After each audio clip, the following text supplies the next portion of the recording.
Good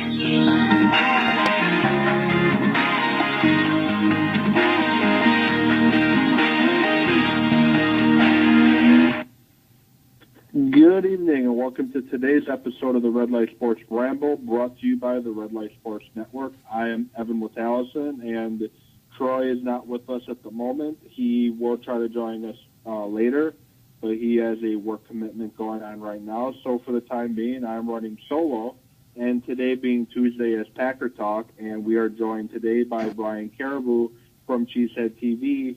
Thanks for joining us, Brian. How are you doing today? Very good. Glad to join you and talk some football. Yeah, I always love talking Packers. I love all sports, but football and Packers in particular is just, what I love talking about. And the thing that I love talking about now, because it's just so interesting to kind of figure out, is the Packers, as we all know, mostly in free agency, they've been signing their own guys back, but they went out and signed Julius Peppers.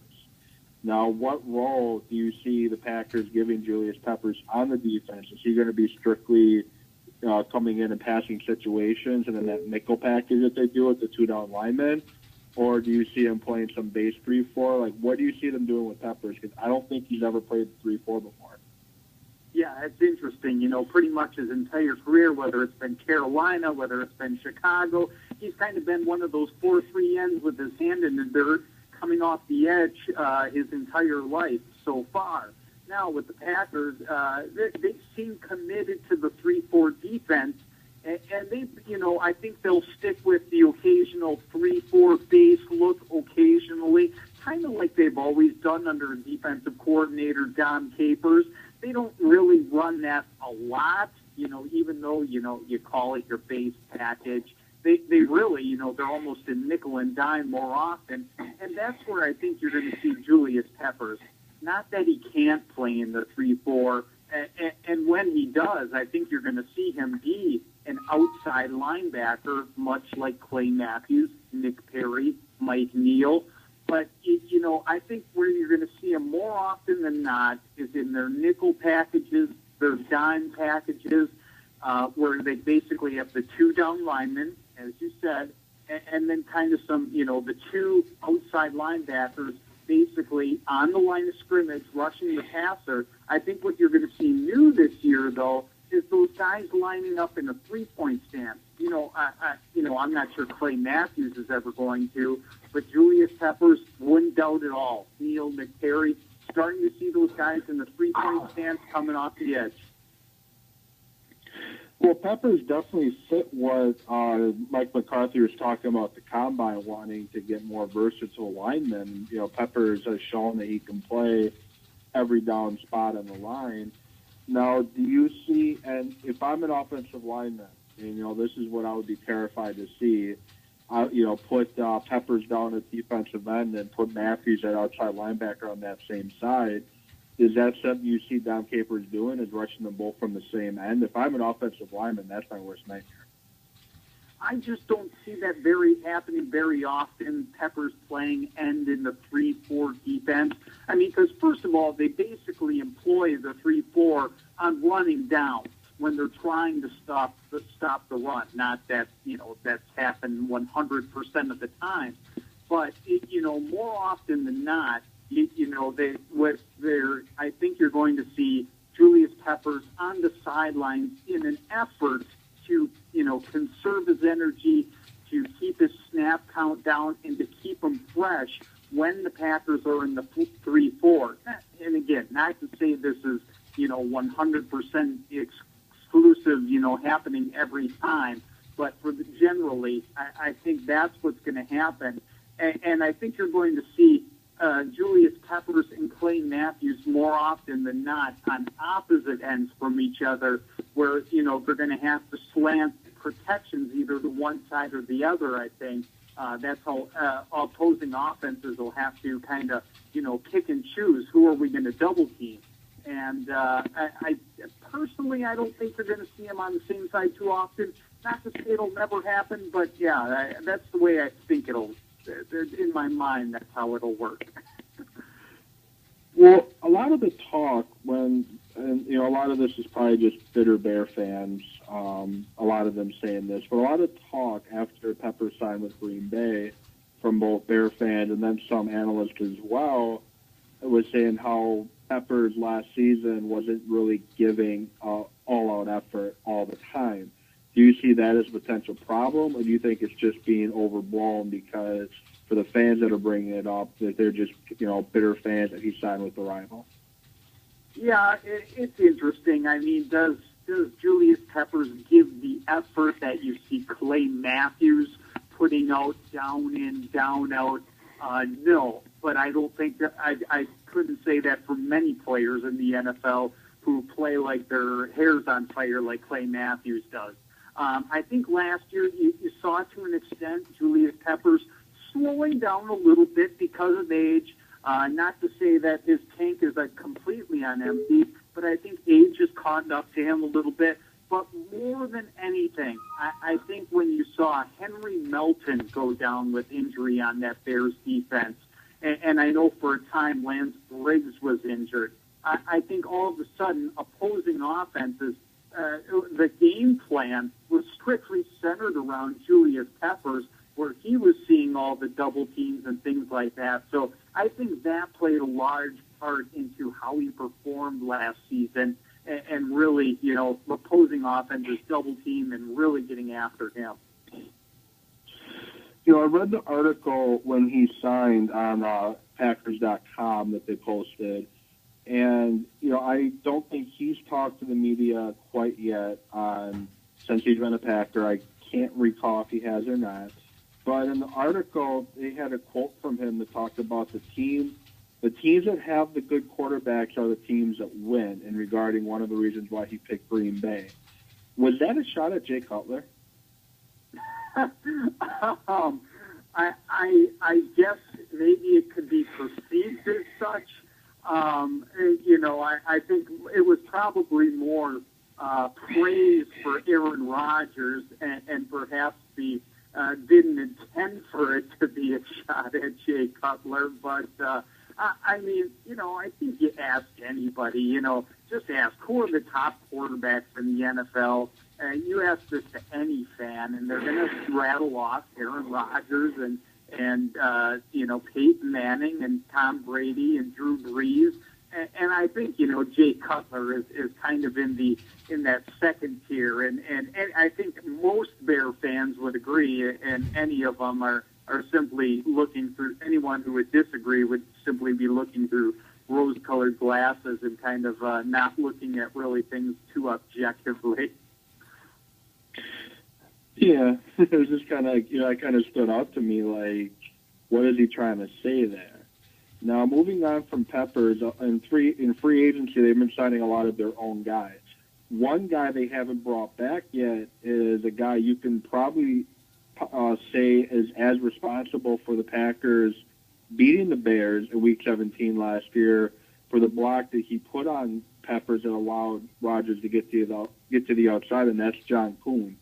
What is the latest on him? Are the Packers wanting to bring him back, or are they looking to part ways with him? In fact, I know Mike McCarthy was asked about that today at the NFL owners' meetings based upon reports from several of the beat writers there, and McCarthy saying he'd like to have John Kuhn back. Now, Mike McCarthy isn't the general manager, and he doesn't always have the say into who they sign and who they don't, and I'm sure financials are playing into this a little bit. I imagine, the Packers want John Kuhn back. I don't think they want to eliminate the fullback position entirely. Could they, if push comes to shove? Sure, but I think, John Kuhn plays a very valuable role on this team. First of all, as you said, that play last year, Week 17, that was just, John Kuhn's production in a nutshell right there. He knows what's going on. He knows the offense in and out. So you're never scared to have him out on the field in any situation. Not that you want him out there at halfback, but he knows the offense so well. If Eddie Lacy and James Starks are injured, he couldn't be the halfback in a heartbeat if he had to. He just offers so much. The special teams. I think you'll see John Kuhn back. I'm sure he's probably holding it over the Packers' head that, hey, I'm going to sign with another team or somebody's going to give me more money. But I think eventually they'll come to some sort of agreement and he'll be back. I hope they bring him back because, I kind of get mad when on the obvious, like the short yardage situations and they go on the shotgun formation or under center and Kuhn's in the backfield. And, I like Kuhn for everything that he does, but I don't want Kuhn getting the ball in those situations because, hey, everyone knows he's getting it right up the middle. And, one thing he does lack is, break, I guess the elusiveness that, running backs have. Now, speaking of running backs, James Starks, which surprised me, ended up re-signing with Green Bay. And he probably could have went someplace else and got more playing time than he does behind Lacey. Now, why did Starks re-sign in Green Bay? And with Harris coming back from injury, who is the odd man out between Harris and Franklin? Yeah, good questions. From what I heard, and again, this is just, nameless reports here. I think maybe Ty Dunn of the Milwaukee Journal-Sentinel quoting an anonymous source saying, James Starks was going to go have a visit in Pittsburgh. Well, they pretty much have a set in stone starter there as well with Levy and Bell. So, James Starks probably looked at it as if, hey, I'm going to be the backup in Pittsburgh, or I can be the backup in Green Bay, where I already know the offense, and things like that. And, if Lacey goes down, I could be the starter there and hold down the fort. So, why not go to the place I know where they're going to pay me probably a similar, number of dollars. So why not just stick with it? And that's how I think it probably worked out there with James Starks. Again, just my opinion. The Packers certainly have a very good situation in the backfield with, 4 running backs between them, Jonathan Franklin, DeJuan Harris. Now, certainly, both Franklin and Harris were placed on injured reserve last season, so there's both a little bit to prove there in showing they can come back and be healthy. DeJuan Harris, I know, with the knee injury, and Jonathan Franklin, he had both a concussion and a neck issue there that put him on injured reserve. So, it's tough to say. I think the Packers are just going to let the competition play out in training camp, and who's ever the best man is going to win. If I had to guess, I would say Jonathan Franklin might win that over DeJuan Harris. Am I confident in saying that? Not really. I think both of them, have a lot to offer. But again, both are going to have to prove themselves and prove they're healthy. Yeah, and Franklin's going to have to prove that he can be dependable when it comes to hanging on to the football too. Because I know he did have some fumbling concerns, and if he doesn't get that cleaned up, there's no question who the odd man out is. Switching to NFL draft, Raji got re-signed. Julius Peppers got signed, and I know they signed another D lineman from Minnesota. His name escapes me at the moment. Maybe you can help me out. Troy Guion. With draft, signing those guys on the defensive line, going before free agency, defensive line in my mind is probably right up there along with safety as a top priority. Where does signing those two and bringing Raji back, where does it make defensive line? Is it still a priority? Do they still want to add bodies there? Or can they wait till later rounds to draft guys they can develop? Yeah, I tend to think that defensive line is certainly not a big a priority now as it was before free agency started. Now, it certainly, can be a thing that they address. You look at DJ Raji, LaTroy Guion, those guys are both on one-year contracts, and those are two of the bigger guys the Packers have right now. So, there's no certainty they're going to be with the Packers beyond 2014. And if so, the Packers really going to have to find themselves a nose tackle, a big guy that's, about 320 plus pounds.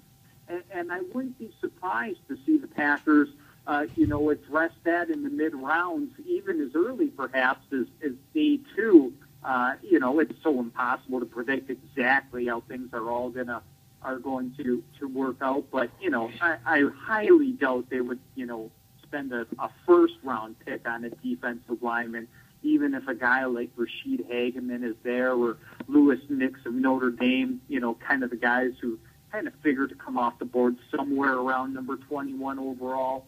I just see the Packers passing on that position in the first round, but, round 2 onward, who knows? That could be a position at some point they address. I would love to see Hagman in Green Bay. There's something about him. The same thing with Eddie Lacy last year and Randall Cobb a couple years back. Just watching him on, film, watching him play, he's just someone I would love in that interior part of the line. But, I'm not going to complain now if they don't get him, now that they got Pepper. Defensive line not being on the top of the priority list anymore. What direction do you see the Packers going with that first-round pick? And if one of the two safeties aren't available, and in Pryor and Dix, do you see Thompson trading back into the second round and acquiring draft picks that way? Yeah, lots of different ways the Packers could go there. I've always thought that they'll go probably in the first round one of 4 ways. Probably either safety, which obviously, it is a big need on the team. Inside linebacker, I think, is another. On the offensive side of the ball, I think they need a guy. They need a receiver who's like 6'4", 6'5", 6'6", and I don't think it matters if it's a tight end or a wide receiver. They just need a guy of that size to kind of play that role that Jermichael Finley did. I mean, as we know, Jermichael Finley, he wasn't always an inline tight end. He was as much a wide receiver as he was a tight end. So I think the Packers will take one of those directions in the first round. And there's lots of possibilities. I know a lot of people throw out that the top 2 safeties, Calvin Pryor, Clint Dix. To tell you the truth, I don't even think those guys are the top safety in the class. I personally like Dale Buchanan of Washington State. He's my number 1 safety for this year, and I would take him ahead of either of those guys. I kind of know I'm in the minority in that position, but I'm okay with that.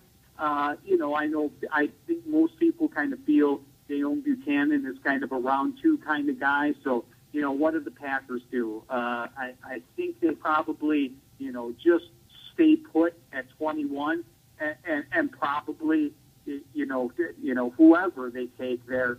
And then after that, I'm not sure. I just don't see them trading up from 21 at all. I think that is a remote possibility. But could they trade back? Maybe, get some more second-round draft choices, or they could sit there at 21 and then move up in the second round, perhaps. Lots of different ways they could go, certainly. Yeah, it's going to be very interesting what they do, especially with the 2 picks that they got yesterday. And, looking at time, we probably got about 5 minutes left before you got to go. Ted Thompson tends to, as we've all seen in the past, kind of look ahead to the future in his drafts. With the drafting of Treader last season, was that him planning ahead in case Diedrich Smith left? Is he expected to take that jump to become that starting center, or do they draft somebody this year, or is it TJ Lang? Yeah, no doubt about it. There's a lot of options there, and I know Mike McCarthy was even asked about that today, according to the beat writers that were at the NFL owners meetings today, and he even threw the name of Don Barclay in the mix as well. So there's a lot of options there the Packers could go. I really don't feel that they're really, all that committed to naming a guy until after the draft is over and they see how that all plays out. I think, last year they drafted J.C. Treader as a guy they saw as a center. Did they, know at the time, this guy's going to be our starter of the future? I think they maybe hoped that. I think they hoped that of any player. I think they saw J.C. Tretter as a guy who is athletic, a guy who played left tackle in college, but kind of looked like an interior player at the NFL level. And I think, he'll certainly be given maybe first crack at winning the job, but I think it's going to be an open competition. I really do. Throughout the offseason, throughout training camp, they'll throw J.C. Tretter out there. They'll throw Don Barclay out there. If they draft a rookie offensive lineman this year, they'll throw him out there and just let him compete. Whoever wins the job, whoever earns it, will be in the starting lineup. So that's the way I see things playing out. Yeah, and I would be happy with that. We had Brady Papinga a couple weeks ago on the show, right when free agency kicked off, talking about that a little bit. And his big thing was, they need to have some internal competition. He was more focusing on the defensive side of the ball. But I think, you look at teams like Seattle and San Francisco, what makes them stand out over everybody is those guys are, you're not saying, Green Bay isn't, but those guys are earning it each and every week for Pete Carroll and Hardball. We all know what kind of coaches those are. They're going to get on you and cut you if you're not doing what you're supposed to be doing. Now, free agency. Is Ted Thompson done bringing in free agents, do you think, or could we expect to see another guy or two brought in? Yeah, I think the big names are certainly over, but I mean, is it going to surprise me if they sign some little-known free agent? I mean, last year they signed, Seneca Wallace on just days before the start of the season as pretty much a street free agent after he was cut by the 49ers. So, I mean, nothing really surprises me among these guys who, are just basically signing minimum contracts. So certainly it's something that's a possibility. And something that might not be done yet. Who knows? Mike McCarthy even, threw out the possibility they can still sign a free agent center to come in. So who knows? It wouldn't surprise me a bit. Yeah, it wouldn't surprise me, either. I just don't think he's going to go out. Like when free agency first started, everyone wanted him to sign every big name out there, and then got mad as they were coming off the board. But if you've been following the Packers since Ted Thompson's gotten there, you know how he operates. So looking at the time, I know you have another call to jump on soon. So I think we're going to let you go. Appreciate you coming on, and would love to have you on some other time, maybe a little closer to the draft, to go into a little bit more detail on some of the prospects that are being mocked to the Packers right now. Sure thing, Evan. Glad to join you anytime. Yep, thanks for having me. Enjoy the rest of your day. All right, take care. Yep. So that was Brian Carriveau